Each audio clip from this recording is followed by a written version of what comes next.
మనం ఇవాళ మన ఇంట్లో హాయిగా నిద్రపోతున్నామంటే దానికి కారణం బార్డర్ల సైనికులు మన కోసం రాత్రింబవళ్ళు గస్తీ కాసుడే. శత్రు దేశం కుట్రలను తిప్పికొట్టి దేశాన్ని కాపాడుతున్నారు.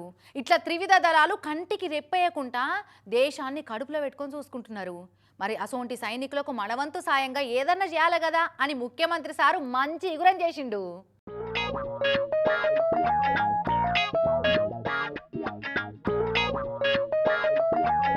సీఎం సారు అంచనాలు ఎవరికి అందుతలేవు కదా. నిన్న అందరికంటే ముందుగా సైనికులకు మద్దతుగా సారే ర్యాలీ తీసిండు.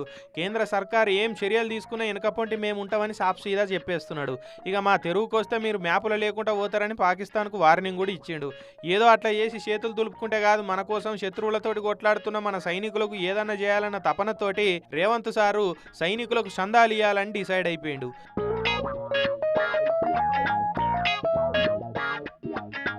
నేషనల్ డిఫెన్స్ ఫండ్కు తెలంగాణ ఎమ్మెల్యేలు ఎమ్మెల్సీలంతా కలిపి ఒక నెల జీతమంతా సందాలిచ్చి సపోర్ట్ ఇద్దామని పిలుపునిచ్చిండు.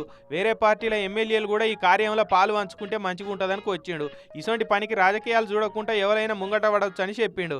ఇక అందరితోటి మాట్లాడి ఎంత సందరార్థం ఏం కథ అన్నది మళ్ళీ చెప్తామన్నాడు. ఇక ఇటువంటి మంచి పనిలో మనం ఇంత ఆసరయ్యే అవకాశం వచ్చిందంటే మనం ఎందుకు కాదంటామని చాలా మంది లీడర్లు కూడా ముంగటికి వస్తున్నారట.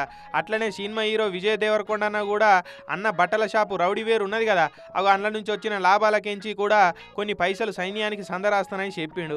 ఇక అటు రాష్ట్ర సివిల్ సర్వీసెస్ డిప్యూటీ కలెక్టర్లు కూడా ఒక్కరోజు జీతాన్ని డిఫెన్స్ ఫండ్కు సందాలు ఇస్తామని ప్రకటించారు. ఇట్లా చాలా సంఘాలు సెలబ్రిటీలు డిఫెన్స్ ఫండ్కు సందాలు ఇస్తామని ముంగడికి వస్తున్నారు. అయితే ఇంకో ముచ్చటలో ఇట్లా నేషనల్ డిఫెన్స్ ఫండ్ అని చెప్పి నడుమ సోషల్ మీడియాలో సైబర్ నేరగాళ్ళు కూడా వాట్సాప్లలో క్యూఆర్ కోడ్లు అకౌంట్ నెంబర్లు పంపి పైసలు సందాలు రాయిరని లింకులు పంపుతున్నారు.